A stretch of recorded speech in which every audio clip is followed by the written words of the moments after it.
If the author of the next bill can come forward, I believe Representative Roach was going to make the motion. I move for House File 2526 be recommended to pass and be referred to the General Registry. And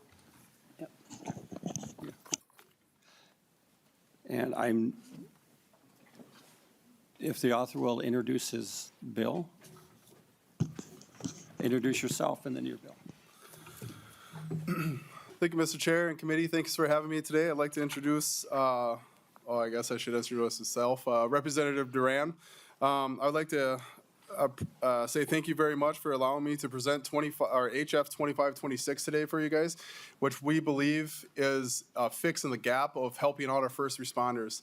One of the things we have going on right now, especially in the state of Minnesota, is that there is an issue of being able to help out our first responders further than what we need to. And we're finding out that bringing people together and giving them alternate ways to, I guess, seek help is something that we're lacking in the state of Minnesota right now just because of how the law is written. So what we need to do is we're just going to refine the bill and make sure that, or refine the law and make sure that we're able to help out and give our first responders options to seek help where they can. One of the biggest things we need to do is we need to make sure that we're giving help to allow retention in our first responders right now. First responders go to some of the worst things that we can think of, and they are there to continue that job even after that bad incident. So in order for us to be able to give the services to keep people in the job, to make sure that they're out there going and help protect us, is crucial.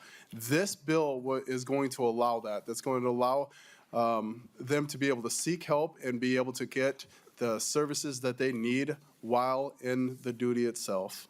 So thank you, and I'll pass it off to my testifiers.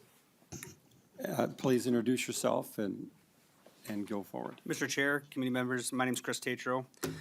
Thank you for having us in here in this bill today. So, as I stated, my name is Chris Tatro. I'm a medically retired Minnesota law enforcement, and I live with PTSD as a result of my service. I now serve as the president of a nonprofit organization called Hometown Hero Outdoors. We provide outdoor recreation for military service members, veterans, and first responders. I'm here today because of the gap in 471895, the local gift ban statute that is unintentionally creating barriers to prevent mental health support for our first responders. So let me be clear, first and foremost, though, this bill is not about gifts, it's not about perks, and it's definitely not about favors. It's about the mental health access and statutory clarity. As someone who ultimately retired because of cumulative trauma, I can tell you that prevention does matter, and access matters, definitely timing also matters.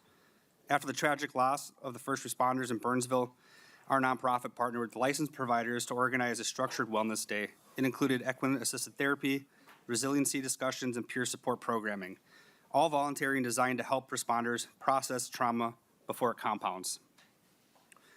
In addition to the wellness day, we organized a peer support angling event on Mille Lacs Lake, something we commonly do.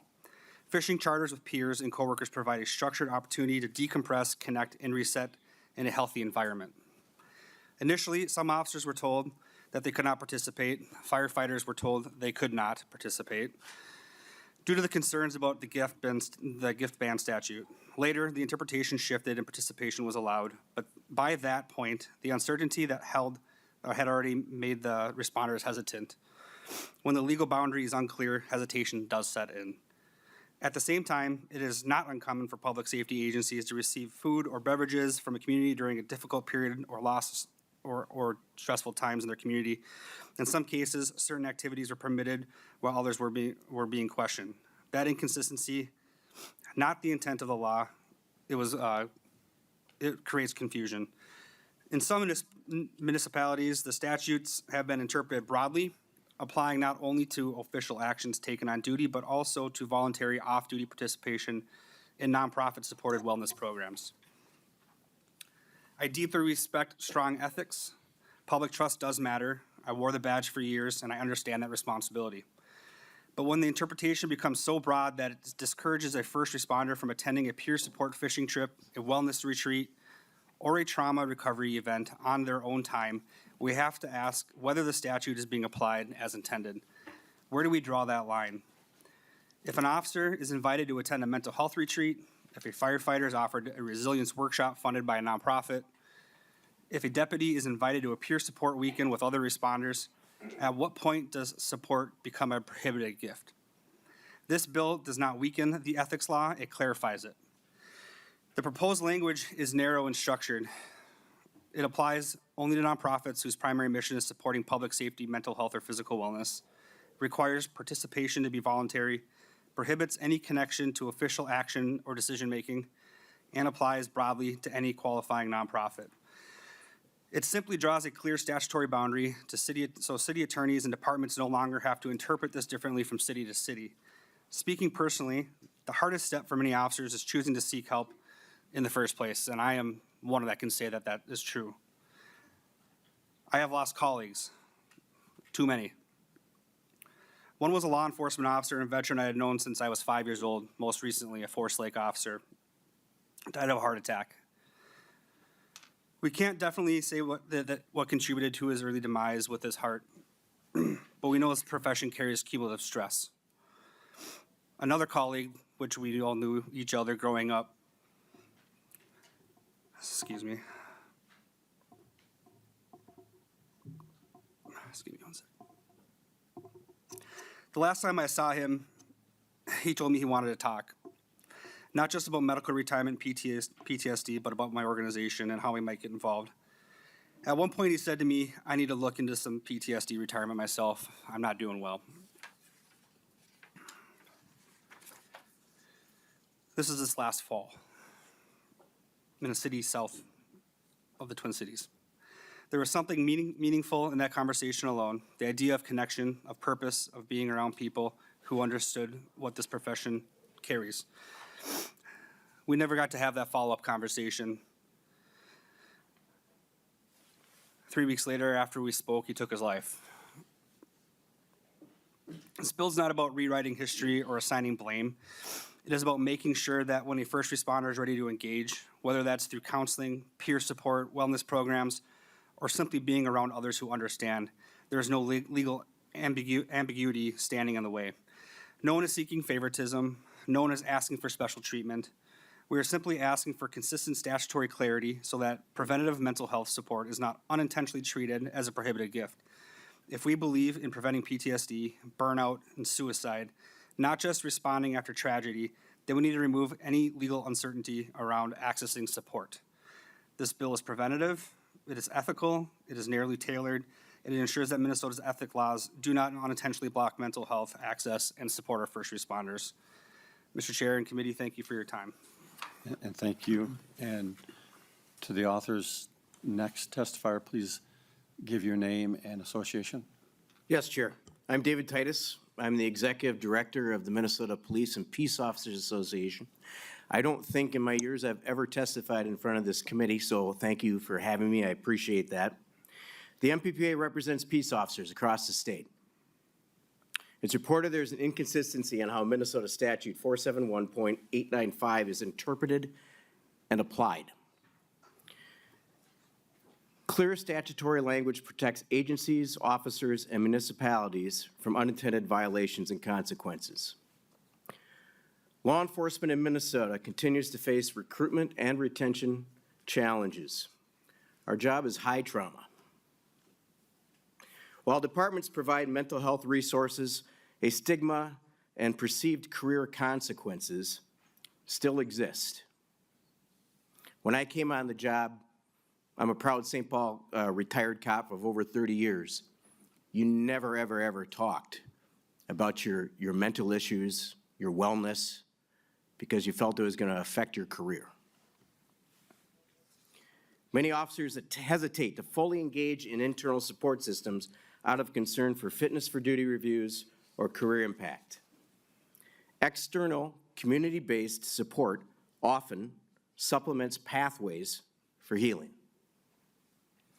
Businesses, nonprofits, and community partners frequently want to provide lawful support to help first responders with wellness.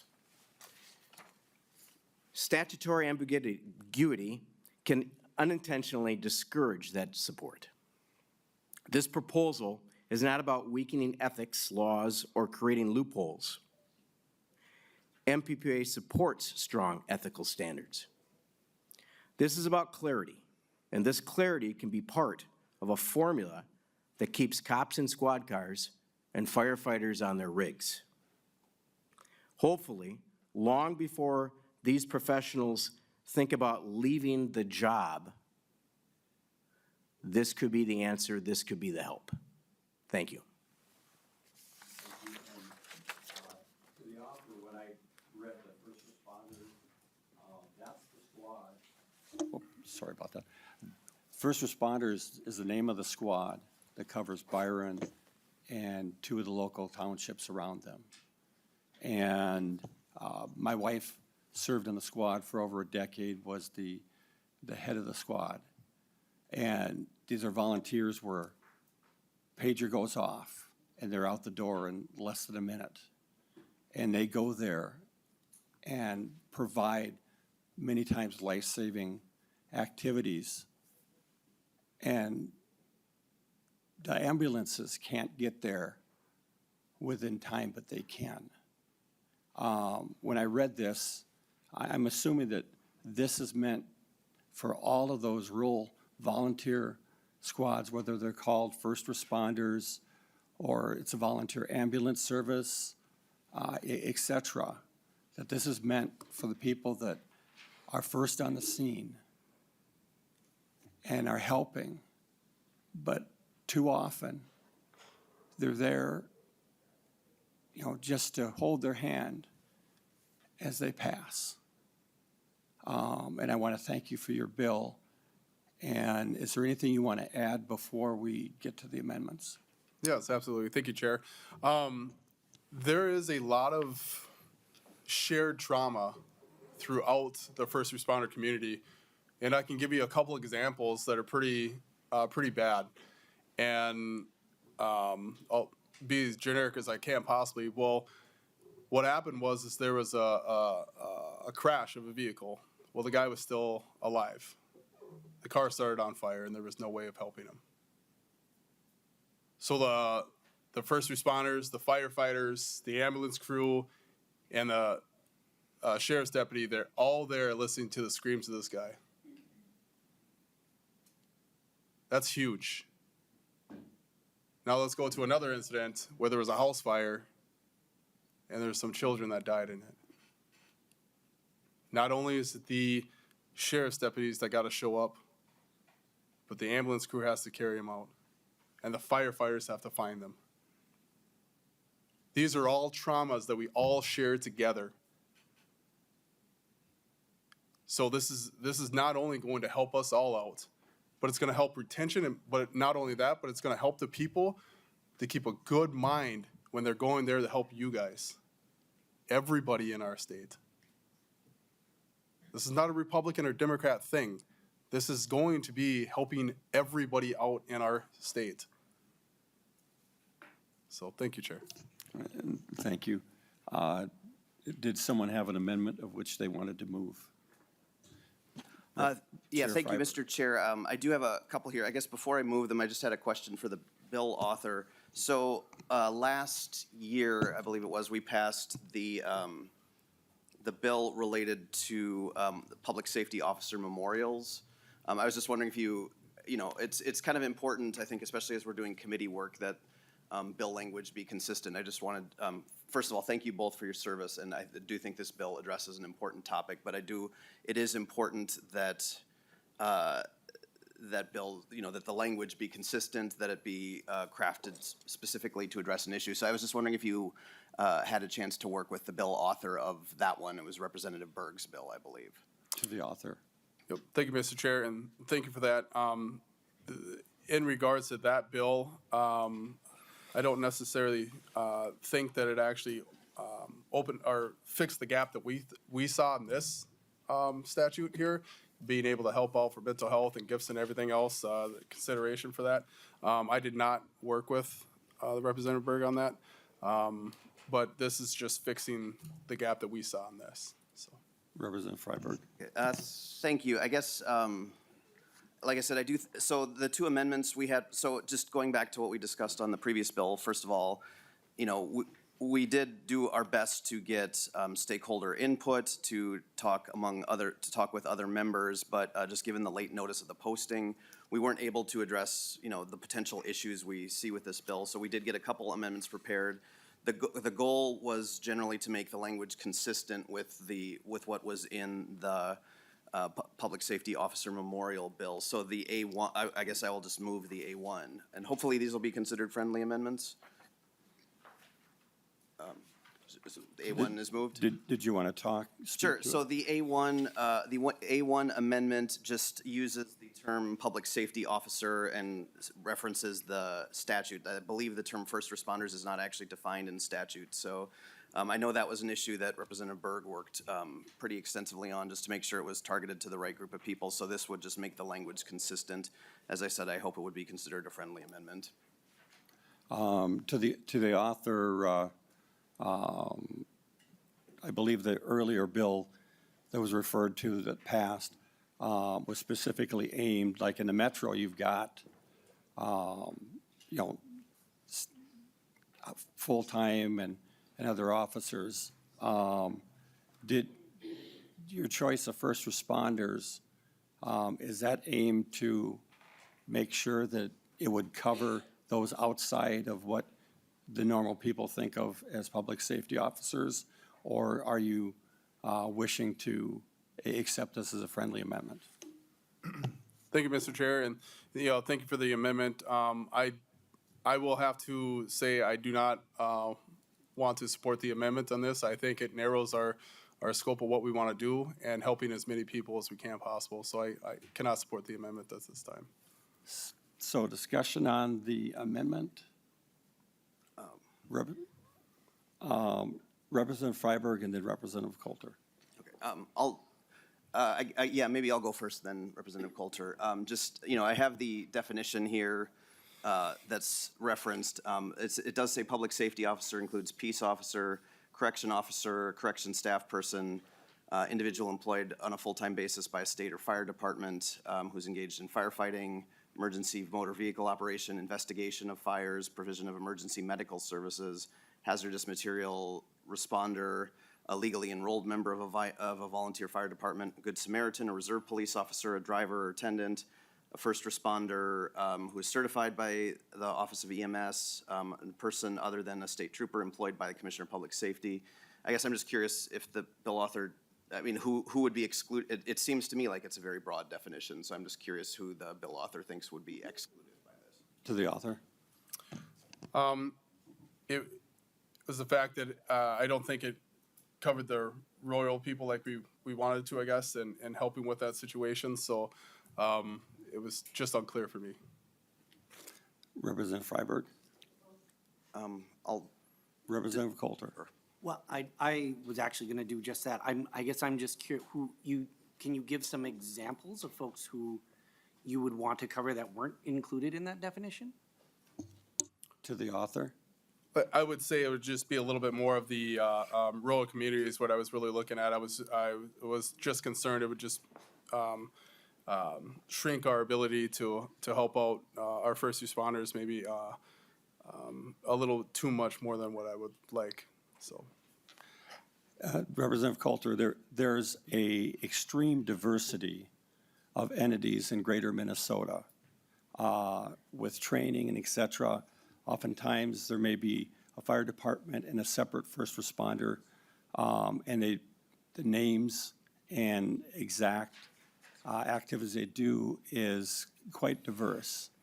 And again, these are all, volunteer outfits that are in rural America, or rural Minnesota. Representative Coulter. Well, we don't need to sort of belabor the point here, but it does, for example, because I was thinking in Bloomington, we are in the process still of transitioning from a paid on call, volunteer fire department to a full-time. So that's something that's still very much on my mind. And it does, for example, specifically state an individual employed by a fire department. It doesn't, for example, require that they're a full-time employee. So, and that's why I'm asking for examples, and I'm hearing only generalities that, this might cover some other people. And, you know, like it even says, a good Samaritan while complying with the request or direction of a public safety officer to assist the officer. Like folks who happen upon a scene and are providing assistance. And I think the overall point here, you know, Representative Duran, we haven't worked super closely together, but I know you're an honest guy. I don't think you're trying to do anything dishonest. I think you're trying to do a good thing here. And gentlemen, I appreciate you sharing your stories. Those are not easy stories to share under the best of circumstances, and sitting in front of a large group of people like this is not the best of circumstances. So I appreciate you sharing your story. I think the concern here is when we are talking about gift laws and we are using terms that are not defined in law. And if you had created a new definition, we could be talking about that. But right now, this bill, as it stands, expands the gift laws to cover a term that is not defined, as far as I know, in state law. And so I think that's, you know, that's where this is important. And I think if we had had more time, and we do still have more time to work on this, I think we could get to a place where it would do exactly what you folks want to do. And this, you know, this amendment, I think, is a sort of first attempt at getting there. So I'm a little perplexed why we're not comfortable at least starting here. And then if more work can be done before this bill were taken up, you know, I think we can do that. So I'm just, it's a little frustrating because we want to help you do a good thing that you're trying to do. Thank you. Representative Coulter, in these situations, there isn't, under the direction of law enforcement or public safety person. These are the ones that, you know, the volunteers that show up quickly to save a life. And there's no other, they're not part of a fire department, they're not part of, frequently aren't. And I think the part you read of a Good Samaritan under the direction of, there is no direction of. And oftentimes, there's no one, we've got surrounding squads helping cover coverage when people are away because there's so few. And this adding support is to help those few continue on, because I know specific people. I can picture their faces that after a tragic accident that they were involved in, they couldn't do it anymore. So I'll have the author talk about, you know, if you want to address that was brought up by Representative Coulter. Thank you, Mr. Chair. And yes, it wasn't really clear to me that those individuals, like Chair Kawama was talking about, those volunteers and then, you know, possible dispatchers that would share that trauma would be accepted into that realm. So this is just clarifying that a little bit more and cleaning that up a little bit, that we feel that we're going to be able to get the whole group of people that show up, not just a certain few, so. Representative Coulter, you had a follow? Yeah, just to be clear here, I think it may be worth examining the definition of peace officer, because it does, I mean, it does include a wide variety of folks. I guess, you know, I would just say that if they're folks as defined as public safety officers in statute, odds are that's the vast majority of folks that you're talking about. And if they're just regular people who show up on the scene that aren't public safety officers and aren't employed by police departments or fire departments or county sheriffs or whoever it is, if they're not public employees, then they're not subject to a gift ban anyway. Thank you. Representative Greenman. Thank you, Mr. Chair. And thank you, Representative Duran, for bringing this bill, because I think, you know, I have spent a lot of time recently with the first responders, the Minneapolis police officers who responded on the scene after the Annunciation shooting, and what those folks experienced is horrific. And I have heard in the Veterans Committee a lot about the work of the Hometown Heroes and the work you do as we think about helping people deal with the long-term trauma and the connections that folks create. And so I really appreciate, and I really appreciate the creating clear statutory language and making sure there's not statutory ambiguity, which I heard. I would like to ask, because I think that, I will speak for myself, but I am interested in helping this bill become law. But I think that the question of both the definitions, and I hear what you're saying, Representative Duran, is you're not comfortable accepting that amendment. The challenge I have is this goes directly to the general registry, so there's not another opportunity to work on this bill. I'm wondering if you would be willing to lay it over. We can do some of this work so that you're comfortable and the folks who you've been working with are comfortable with the definitions, because again, I heard you saying part of the reason we're doing this is to make sure, and knowing that the gift ban, and I've heard a lot of this, we don't want it to get in the way of the work and the relationships and the kind of services are being provided. And I think what you're hearing from my colleagues and I is having some definitions. There's a few places in here which are not defined in statute, which could create more ambiguity, not less. So in the interest of actually passing this bill, I'm wondering if you'd be willing to lay it over and in a good faith, this is not a gotcha. I think many of us are uncomfortable with sending it to the general register today without doing that work. And so wondering if that is one option that we could approach. To the author. Thank you, Mr. Chair. And, in order for to help this bill out and to make sure everybody feels comfortable, I have no problem working with you, trying to get this thing through. So, I guess if we're looking at, either killing this or working on this, I would rather work on this, so. Can I, Representative Greenman. it feels like a good option. We should withdraw our amendments, I think, and then lay it over and keep working on it. I think that there's not an intention at all to, getting what you have described and what your testifiers described needing. I'm particularly interested in sort of the organizations who provide this work and making sure we're rooting it in that clear statutory language. I think laying it over, continuing to work on it, bringing it up with a little more clarification is what I would suggest if you're willing for that. And before you respond, when I saw this, the first thing that came to mind is we don't want to narrow it and leave out some of these groups. And maybe it's 8 people in the group, but they are key to the area. So to the author, it is your ship that let us know what you want to do now. I appreciate that, and, if it's gonna be in good faith, I have no problem trying to work with, our colleagues here to try to get this thing through without any issues, so. Mr. Chair, Representative McDonald. thank you. Just some questions before the author decides to lay it over or to continue to work on it. This is the committee and this is the area in which we work on it.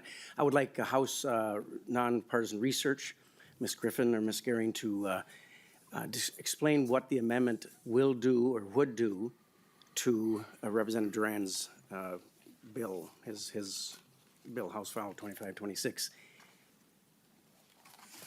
specifically. I know that Representative Freiberg mentioned it, but I'd also like to hear it from you to clarify any misunderstandings. Ms. Griffin. Chair Quam and members, what the A1 amendment does is it adds a definition of a public safety officer. That definition is in section 299A.41. It's also the definition that's used in the law that passed last year that relates to gifts allowed after an officer is killed in the line of duty. And it replaces an undefined term in the bill, the term first responders, with public safety officers, which would then link back to that defined definition. Mr. Chair. if I can Representative respond. McDonald. Yeah, thank you. Yes, that's what I figured that was doing. I think just a suggestion to see what this committee members think, and especially the author. And then, Ms. Griffin, what would it do if we added under page 2, lines 1 and 6, instead of delete, we would add first responders and public safety officers? Therefore, we're not negating what the author of the bill wants, Representative Duran. It gets to the first responder, and it's addressing issues that Representative Freiberg's A1 amendment, that it also offers public safety officers, which could be a pretty big definition, which I think you'd want clarity and definition. So if that is something that we could discuss, I would like to make an oral amendment if it would be accepted. Ms. Griffin, in your answer, because the phrase or title officer is included, my concern is the interpretation by a judge that it's an officer or, as stated in the definition, under the direction of, or isn't, a lot of them are directed as being, employees, people underneath a police department or a fire department or, an organization, whereas some of these entities really aren't underneath them. In fact, the first responders that I'm familiar with actually have a agreement with local government, but they're not directly under the local government. So would just the officer portion possibly be interpreted so that the possible oral amendment would allow the flexibility to cover some of these entities that are not as well defined in code? Ms. Griffin. Chair Quam and members, so I just want to make sure that I'm following the question. Is the question, what is the effect of it adding on line 2.6 of the bill, and public safety officers after first responders without defining that term? Or is it a combination of defining the term public safety officer and adding that language after first responders? Representative McDonald. Yeah, Ms. Griffin, I'm not sure whose question you answered. I asked a question, then the chairman threw in his own question too, so I'm kind of confused right now whose question you were answering. So my question is just, if we were able to accept his amendment and we would delete under lines 1.14 and add first responders and insert, and I'm going to change my original thought, instead of public safety officers, we could say public safety officials. Because some people that are in the public safety that are working aren't necessarily a sworn officer, but they're officials. And that would handle probably what Representative Quam mentioned earlier. So that is my question. What would that do to his bill if we added first responders and public safety officials or officers, whatever word would be best to have no ambiguity and yet have the author's bill complete in the way he wants it? Chair Quam and Representative McDonald and members, if the request is just to add "and public safety officials" on line 2.6 after first responders, neither first responders or public safety officials is defined in the bill. So both of those terms would be undefined, and they're not defined in the underlying statute too, in that 471.895. Those aren't included definitions in current law. Ms. Griffin, if just what would the oral amendment, well, first of all, Representative Coulter, would you be interested in the oral amendment of having those two together? Well, Mr. Chair, it's not actually my amendment, so I'm not going to speak to that. But if I could, I hope I come bearing good news, because I think if we read further down in the definition of public safety officer, you'll find that it actually addresses this very issue. And Representative McDonald, to your point, it does include far more than folks who are sworn officers. In particular, looking at paragraph 8, a driver or attendant, this is included in the definition of whatever the term is, public safety officer, a driver or attendant with a licensed basic or advanced life support transportation service who is engaged in providing emergency care. And it also includes a first responder who is certified by the Director of the Office of Emergency Medical Services to perform basic emergency skills before the arrival of a licensed ambulance service, and who is a member of an organized service recognized by a local political subdivision to respond to medical emergencies, to provide initial medical care before the arrival of an ambulance. So I think this actually does pretty well cover what you're trying to get at.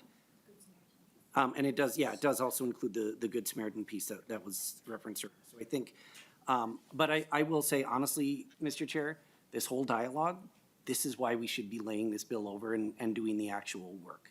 We can fix this, but not here in front of everybody. To the author on, after hearing the additional discussion, I'd like to hear what you feel should be done with your bill at this moment.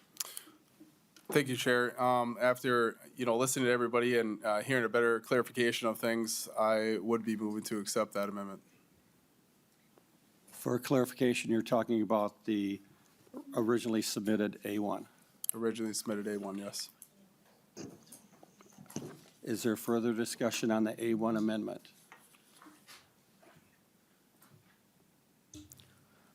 Representative Freiberg. Yeah, thank you, Mr. Chair.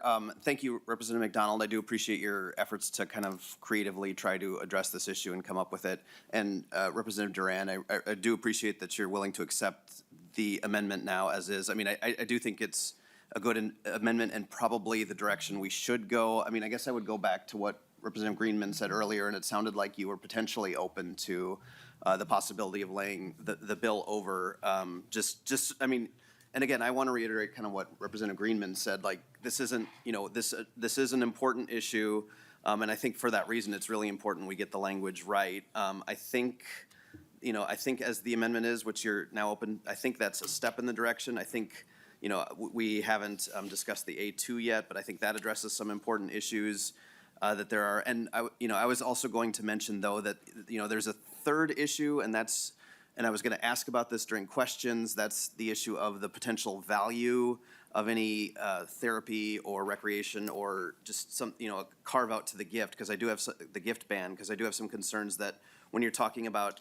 undefined terms like, such as, I'm sorry, I have a mess of amendments in the bill here, recreational activities, wellness days, there is a potential there for things we wouldn't want to happen. So I think it's important to have some limitation on the value of gift. Now, we spent some time trying to come up with an amendment that would do that, but we were having some trouble, just given kind of the late notice that this was posted.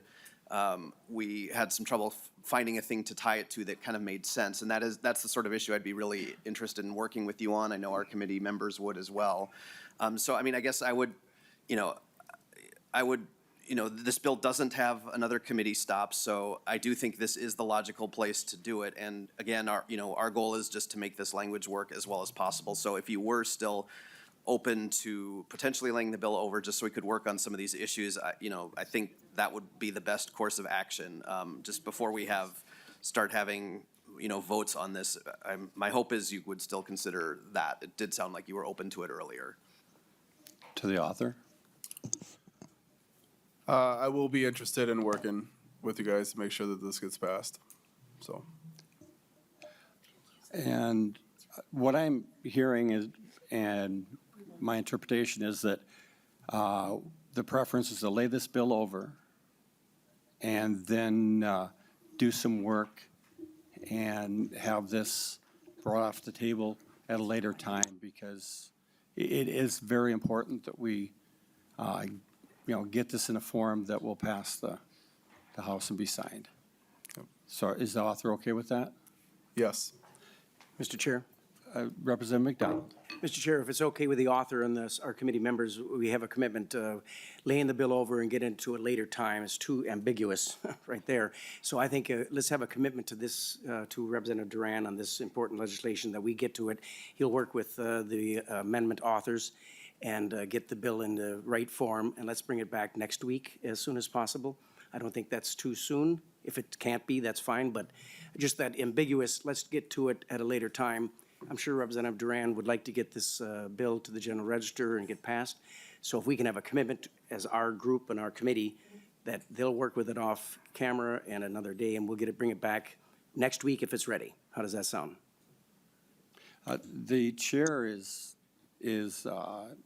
intent at next week or as soon as possible before the deadline.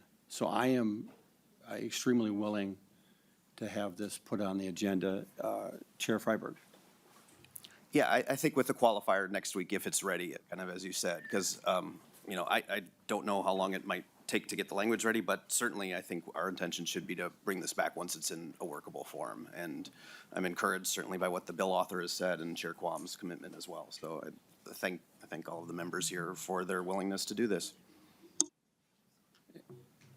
And I have not been involved with we're going to lay this over to a specific date.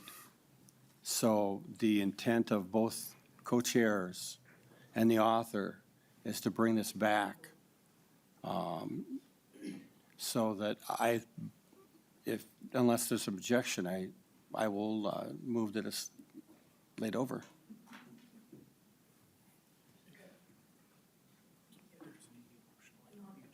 Okay, well, then I'll just lay it over.